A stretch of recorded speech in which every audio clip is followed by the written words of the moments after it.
live Sunday on CBS and streaming on Paramount+. On air and online, News 12's First Alert Traffic and Live Eye Camera Network is sponsored by Mountaineer Pest Services. Protect your home at StopMyBugs.com. Trust meteorologist Mikkel Hannah Harding for your First Alert. Live from Augusta, you're watching News 12 live at 5. Well, live at 5, a heads up for drivers. We're learning that an 18-wheeler has overturned on Rutland Drive in Aiken County. That's near Aiken High School. Right now, one lane is blocked, but there are no reports of injuries. We have someone headed to the scene right now, and of course, we'll keep you updated as we learn more. In the meantime, try to avoid that area as we head on over to check in with First Alert Chief Meteorologist Riley Hale in our weather. Not only are we expecting rain tonight, Riley, but you're issuing a first alert for some possibly severe weather next week. Yeah, it's going to be a couple different systems heading our way over the next 5 days or so. The rain we're expecting tonight, early Saturday, no major issues out there. Just going to bring in some heavy rain at times late tonight, but it should be out of here by lunchtime tomorrow. The system next Tuesday, that does bear watching. We do have a first alert in effect already for that.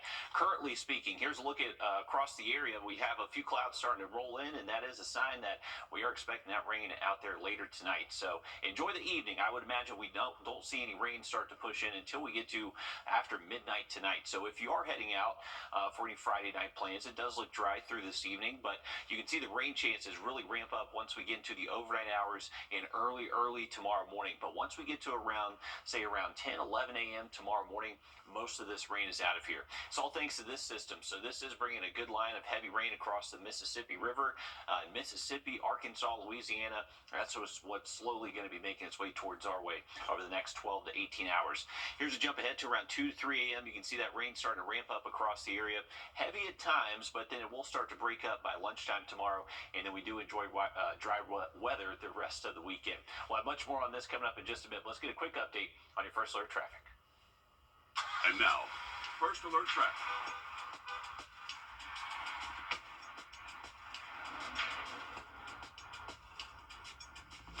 All right, here's a live look at I-20, and not really seeing too many slowdowns right now here near the state line. So if you are heading on Riverwatch or I-20 right here near the Georgia and South Carolina line, looking good to go. We'll head out to Grovetown next. Lewiston Road, obviously a very busy spot this time of day, especially with all the new construction now about to get underway here over the next couple of weeks. So avoid the area if you can. I believe they do have a few of these sections still working on. So just a heads up out there in Columbia County. Have an update on that first alert next Tuesday coming up in just about 10 minutes. All right, thanks, Riley. In 2014, Aiken County voters decided to create a penny sales tax to benefit public school renovations. It has helped several schools update their decades-old infrastructure and keep up with Aiken's growing population. Our Sydney Hood is live at North Augusta High School in Sydney. Just yesterday, we saw how the tax revenue is being put to good use. Exactly, Will. And this right here is just another example, the North Augusta High School gym. This project right here has been a work in progress for the last 9 years, going all the way back to 2015. And every 2 years, they upgrade it to something new. So these shiny new floors right here, these players are practicing on, that scoreboard on the ceiling right now, and then these bleachers right here are all thanks to that penny sales tax. Because I'm going to be honest with you, they have not always had this nice of a gym to practice in. The old gym was built all the way back in 1968, which, you know, doesn't sound too old for all of you born that year, but when it comes to these buildings, you know, a little upgrade here and there never hurt anybody. So again, all this nice facility right here these players are practicing on is thanks to that penny sales tax. And I was actually talking to North Augusta High School principal John Murphy earlier, and he said that if they didn't have this penny sales tax, this project would have taken 30 years instead of 10 years. And again, this is just one project of multiple projects across the school district. And think about the fact that we are training students for the jobs that are available today and the jobs that are going to be available in the next 5 or 6 decades. We really need a state-of-the-art facility. We need more space. We need access to higher education, which we have through Aiken Technical College, to create a work-friendly environment, an environment where we are really providing for the workforce needs of Aiken County far into the future. And And speaking of the future, that penny sales tax is going to be up on the ballot again in November. And I know whenever a lot of us hear the word tax, we automatically cringe because I know a lot of us don't like to pay taxes. But coming up on you tonight on News 12 at 6 o'clock, we're showing you some of the projects like this one right here that your taxpayers' money has gone towards. And then we're introducing you to some future projects your money will go to in the next couple of years. The gym's looking good there. Thanks for keeping us updated on that, Sydney. Well, today, several hundred law enforcement vehicles from all across Georgia honoring the life and service of Sergeant Mark McIntyre. He was shot and killed 1 week ago while responding to a call in Spalding County. Before working for the Spalding County Sheriff's Office, McIntyre was an Army veteran who served in Iraq. Today, he was laid to rest in Griffin. This comes as we're learning more about another Georgia deputy killed during a high-speed chase that ended in Alabama. Early yesterday morning, Coweta County Sheriff's Deputy Eric Minix was hit and killed by a police vehicle. Carly Barnett shows us how the deputy is being honored. A procession of law enforcement vehicles escorts the body of Deputy Eric Minix from Alabama back home to Coweta County in the early hours of Thursday morning. He's like family to each and every one of us. Coweta County Sheriff Lynn Wood overcome with emotion speaking about Minix, who was part of their crime suppression unit. He leaves behind a wife and 3 daughters. He was a friend, a father, a son, a brother, but most of all, he was a law enforcement officer first. That's all he ever wanted to do. Sheriff Wood says around 2 a.m., Deputy Minix was chasing a stolen car in a high-speed chase. That chase went into Chambers County, Alabama, where other departments joined in and deployed stop sticks. When Deputy Minix got out of his vehicle to assist, the sheriff says he was struck and killed by a Lynette, Alabama police officer. The high-speed chases, they need to reconsider some of that.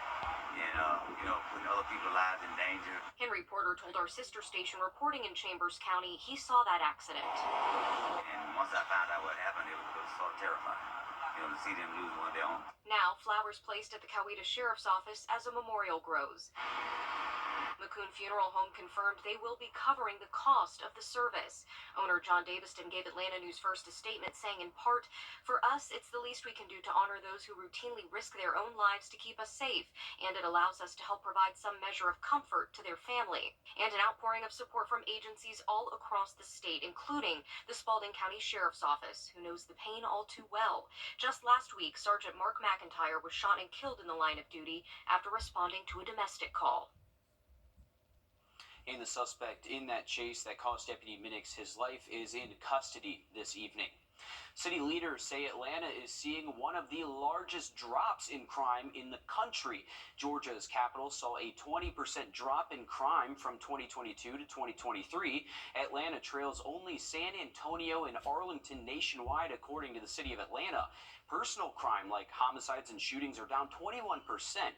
Atlanta's police chief says a major reason for the drop in violent crime is his department's success in going after guns, drugs, and gangs. This past year, you have charged 140 documented gang members with the gang charge over 560 times, taking those individuals off our streets and out of our parks that are causing risk to this city. Atlanta's mayor says perception is reality and wants people to know that Atlanta is working to change its reputation as a dangerous city to live. However, not all of the crime statistics are improving. Property crimes like shoplifting and car thefts did see a big increase last year.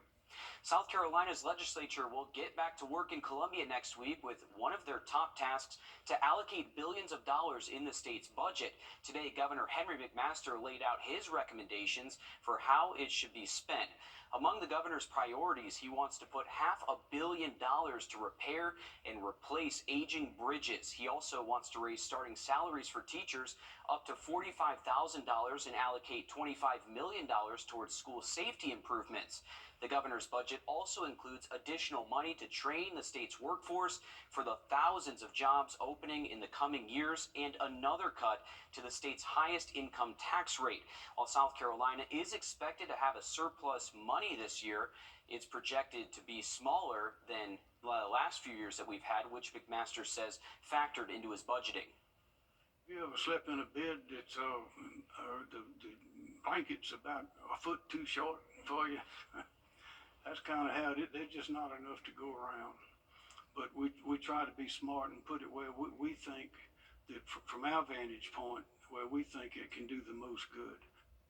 Again, these are the governor's proposals. Lawmakers are the ones who write and pass the budget, which they'll be doing shortly after they return to session next week.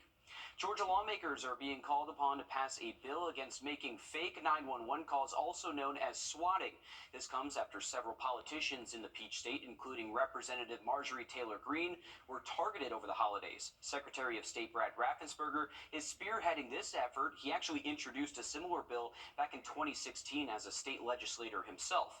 As lawmakers prepare to convene on Monday to conclude the legislative session, Raffensperger wants to see a bill with prison time for people found guilty of making these false calls. Well, just ahead, the Georgia Bulldogs are not playing in this year's national championship in Houston, but part of the Peach State will still be on the field. We'll explain coming up next. Riley. And we are staying dry this evening if you're stepping out, but rain will start to push in overnight and tomorrow morning. Have an update on the full forecast just after the break. Time is...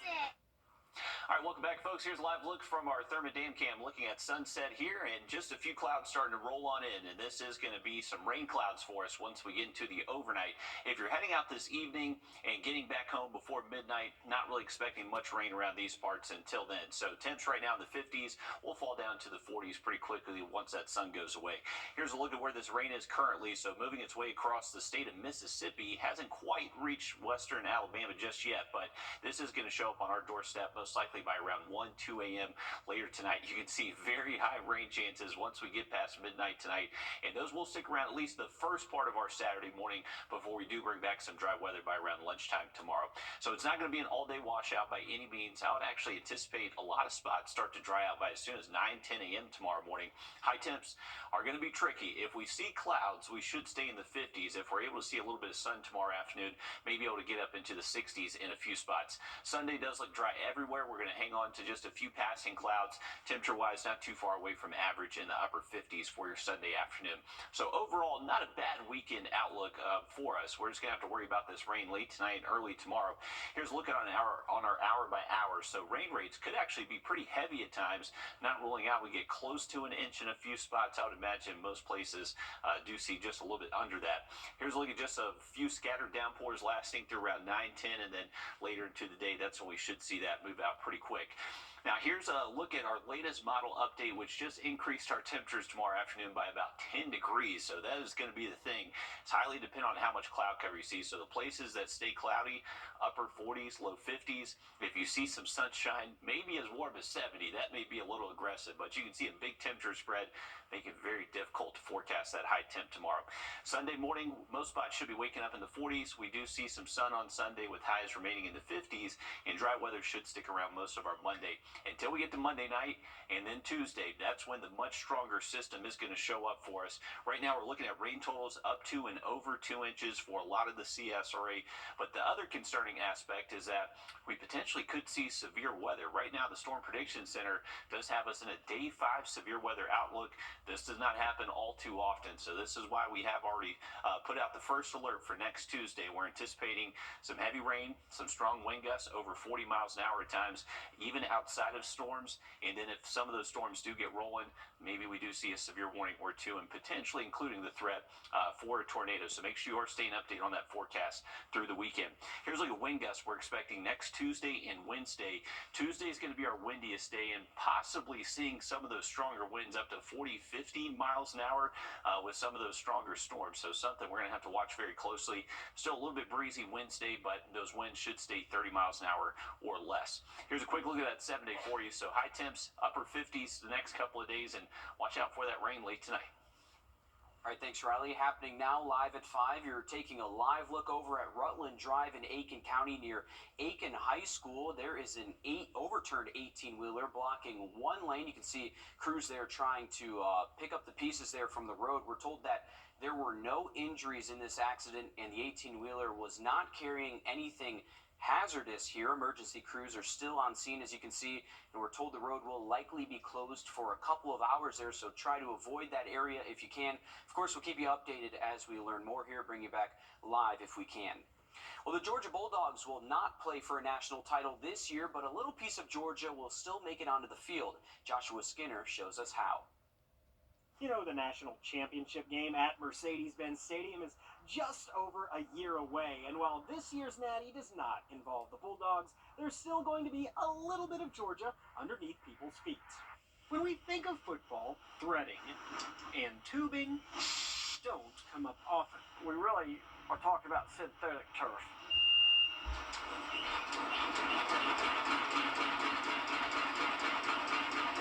And in Calhoun, at Shaw Sports Turf, the technology is about trampling.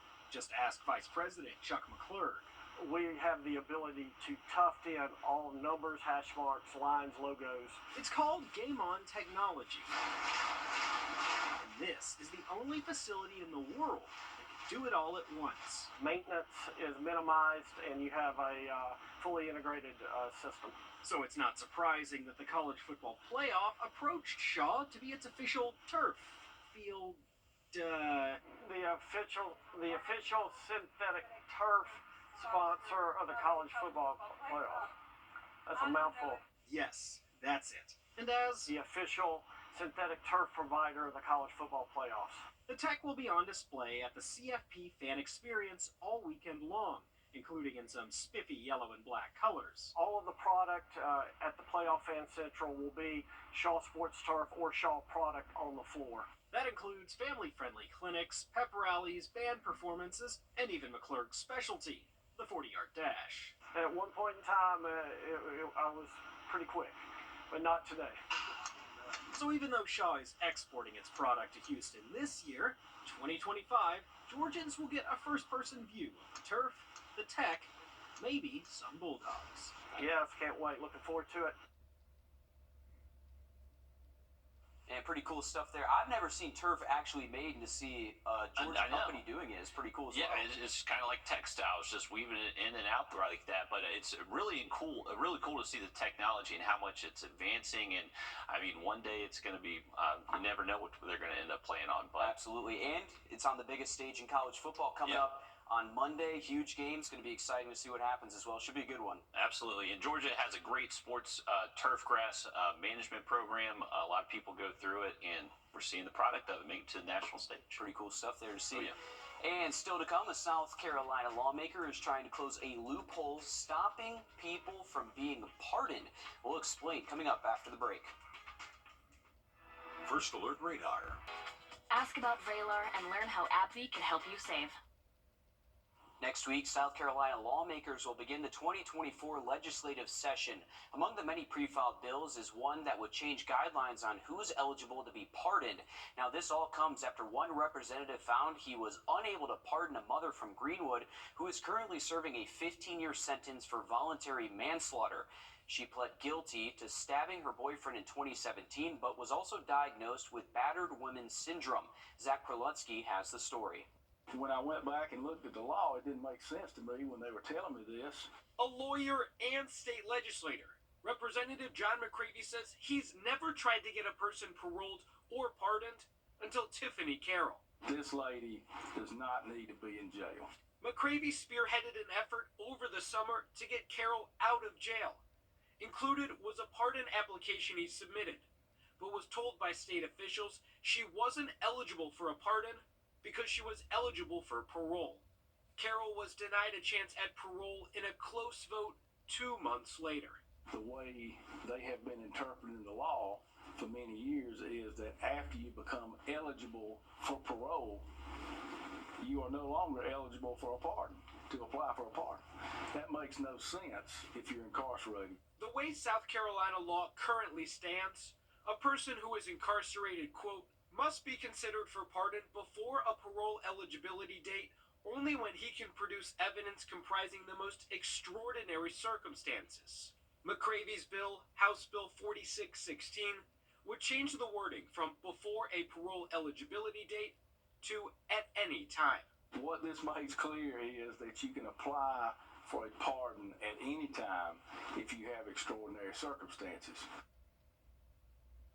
And state leaders will consider the bill when the legislative session restarts next week. Riley?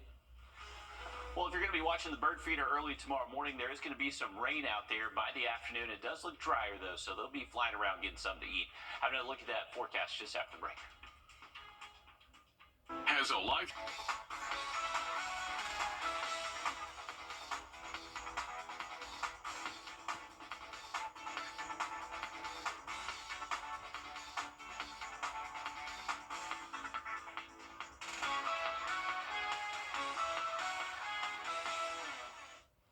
All right, going back to our Thurman Dam Cam, showing a beautiful look at sunset here over portions of Columbia and McCormick County. 53 degrees. Temperatures will be falling into the 40s over the next hour or so. Heading out this evening, it does look dry. The rain's going to hold out until we get to after. A little bit colder there in Washington, 55 in Louisville, and then currently in Waynesboro, right at 53. Here's a look at the rain that will start to move in as we head into the overnight hours. This is going to last through early tomorrow morning, but by lunchtime tomorrow, it's out of here. So definitely not an all-day rain event by any means. Here's a look to 2 a.m. late tonight. You can see pretty widespread heavy rain at times, and then that does start to break up as we get towards the middle of the morning, and then completely dry tomorrow afternoon. Pretty big spread in temperatures, though, so depending where you live, could see the 70s in the southern CSRA, but potentially stay as cool as the 40s in the northern CSRA. Remember, we are keeping a close eye on next Tuesday, first alert in effect. That is going to be a much stronger system, so make sure you are staying updated on the forecast. We're going to have much more on Live at 5 just after a short break. Watch WRDW News at 5:30 weekdays for What the Tech.